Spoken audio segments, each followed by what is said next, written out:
Hello दोस्तों, नमस्कार। आइए एक बार फिर से आपके अपने यूट्यूब चैनल स्टडी महोत्सव पर हार्दिक स्वागत, वंदन, अभिनंदन है।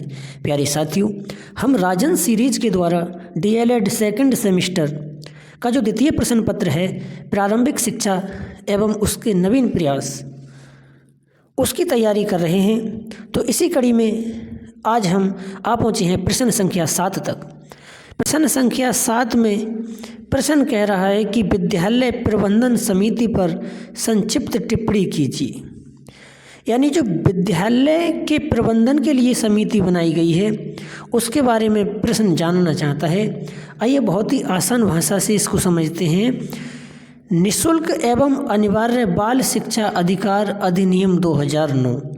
प्यारे साथियों, आप सब जानते हैं कि 2009 का जो अधिनियम है, निःशुल्क एवं अनिवार्य बाल शिक्षा, उसकी धारा 21 एवं राज्य नियम 2011 के नियम 3 व 4 के अनुसार विद्यालय में समुदाय की सहभागिता व स्वामित्व बढ़ाने के लिए विद्यालय प्रबंधन समिति का गठन किया गया।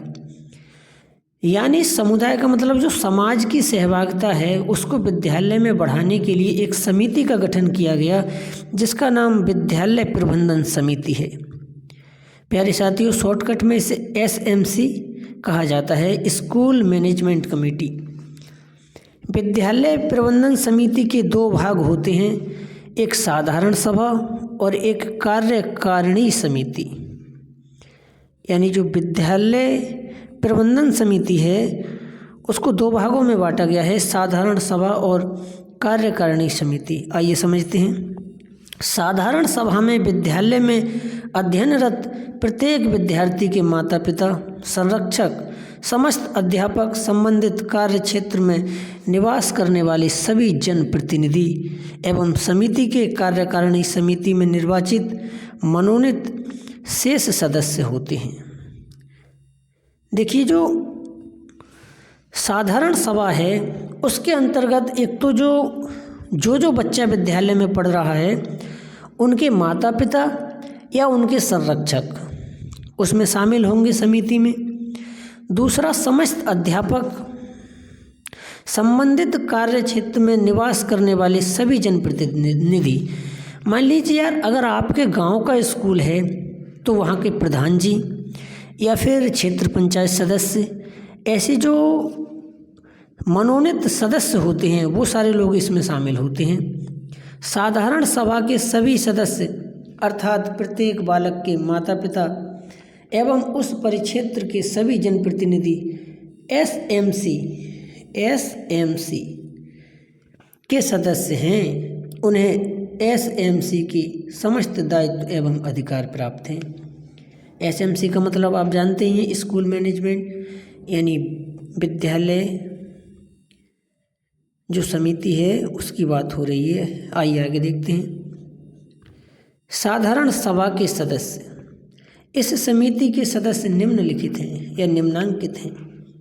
संबंधित विद्यालय में अध्ययनरत प्रत्येक विद्यार्थी के माता पिता या संरक्षक। संरक्षक का मतलब होता है माता एवं पिता दोनों की जीवित न होने की स्थिति में।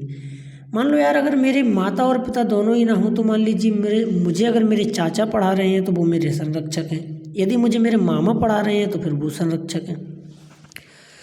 संबंधित विद्यालय का प्रत्येक अध्यापक या प्रबोधक इसमें शामिल होगा। नंबर 3 देखते हैं। संबंधित कार्य क्षेत्र में निवास करने वाले जिला प्रमुख, प्रधान, सरपंच, नगर पालिका अध्यक्ष। आगे देखिए। संबंधित कार्य क्षेत्र में निवास करने वाले समस्त जिला परिषद सदस्य, जो जिला पंचायत सदस्य होती हैं, नगर पालिका परिषद। जैसे यार गांव में क्षेत्र पंचायत सदस्य होती हैं, उसी प्रकार अगर शहरों की बात की जाए तो नगर पालिका परिषद होती हैं वहाँ, या नगर पालिका पार्षद। पंचायत समिति सदस्य, वार्ड पंच। ये पूछा जा रहा है कि यार जो स्कूल मैनेजमेंट समिति है, जो विद्यालय प्रबंधन समिति है, उसमें कौन कौन लोग शामिल होते हैं। समिति की कार्यकारिणी समिति में निर्वाचित मनोनीत शेष सदस्य जो उपयुक्त शामिल नहीं हों, यानी समिति की कार्यकारिणी समिति में निर्वाचित मनोनीत शेष सदस्य जो उपर्युक्त में शामिल नहीं हों, उपर्युक्त मतलब ऊपर, साधारण सभा, उपर्युक्त वर्णित समस्त प्रकार के सदस्य मिलकर साधारण सभा का निर्माण करेंगे। समिति की कार्यकारिणी सदस्य का अध्यक्ष, उपाध्यक्ष व सदस्य सचिव साधारण सभा के अध्यक्ष व उपाध्यक्ष व सचिव होंगे। यानी जो कार्यकारिणी समिति का अध्यक्ष है, उपाध्यक्ष व सदस्य सचिव साधारण सभा के अध्यक्ष, उपाध्यक्ष व सदस्य सचिव होंगे। तो यार दो तरह की समिति थी ना, थी एक तो साधारण सभा, एक कार्यकारिणी वाली, तो वही बात हो रही है इसमें। अब देखो यार, सदस्यता की समाप्ति, मान लो यार कोई व्यक्ति है वो सदस्य बना हुआ है इस समिति में, तो देखते हैं कि उसकी सदस्यता कैसे समाप्त हो सकती है। साधारण सभा के सदस्यों की सदस्यता निम्नलिखित स्थिति में स्वतः समाप्त हो जाएगी। कैसे? मृत्यु होने पर। यदि किसी व्यक्ति की मृत्यु हो गई है तो सदस्यता स्वतः समाप्त हो ही जाएगी। या फिर त्याग पत्र देने पर, मान लो यार कोई अपना इस्तीफा दे रहा है कि यार हमको इसका सदस्य नहीं रहना है, तब भी उसकी हो जाएगी समाप्त। नंबर 3, निर्वाचित सदस्यों के निर्वाचित नहीं रहने पर। अब मान लो यार आज मैं अपने गांव का प्रधान हूँ, तो मैं उस समिति का सदस्य हूँगा और कल को मैं प्रधान नहीं रहा, तो जो नया प्रधान बनेगा वो मेरी जगह पर सदस्य बन जाएगा और मैं स्वतः ही मेरी सदस्यता समाप्त हो जाएगी। विद्यार्थी के विद्यालय छोड़ देने पर उसके माता पिता या संरक्षक की सदस्यता स्वतः समाप्त हो जाएगी। यानी जो विद्यार्थी है, जो बच्चा स्कूल में पढ़ रहा है, तो उसके अगर स्कूल वो छोड़कर चला गया है तो उसके जो माता पिता हैं वो फिर सदस्य नहीं रहेंगे। पदेन सदस्य के पद पर नहीं रहने पर। ये हमारा 7वां प्रश्न था। आशा है कि आपको समझ में आया होगा।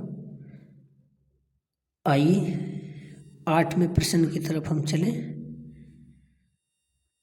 8वां प्रश्न है कि माध्यमिक शिक्षा के दोषों को दूर करने के लिए हंटर आयोग ने क्या सुझाव दिए। जो माध्यमिक शिक्षा है उसमें जो दोष थे उसको दूर करने के लिए जो हंटर कमीशन था उसने क्या क्या सुझाव दिए।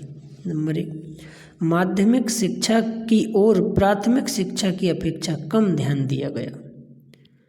उसके गुणों तथा दोषों को दूर करने हेतु आयोग ने निम्न सुझाव दिए। क्या सुझाव दिए? नंबर 1, विद्यालयों को सरकार की ओर से मदद या अनुदान दिए जाने चाहिए।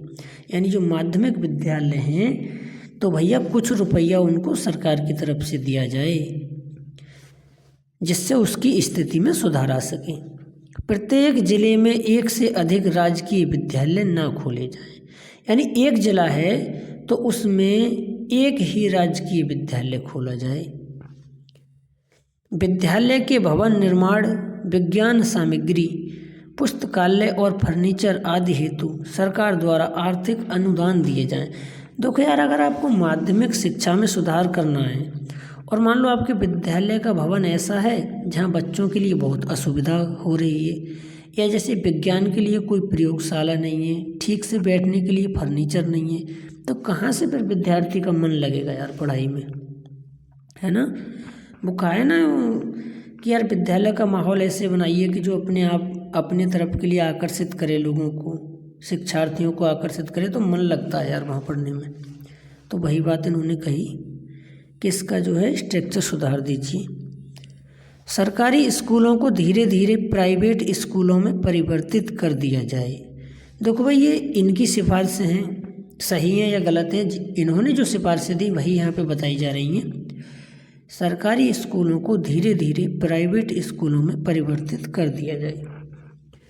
नंबर 5, देश के किसी भाग में अंग्रेजी स्कूलों को खोलने की आवश्यकता होने पर सहायक अनुदान प्रणाली के आधार पर खोला जाए। ये थी भाई हमारा 8वां प्रश्न। माध्यमिक शिक्षा के दोषों को दूर करने के लिए हंटर आयोग ने क्या सुझाव दिए। आई होप कि आपको समझ में आए होंगे। बहुत बहुत धन्यवाद।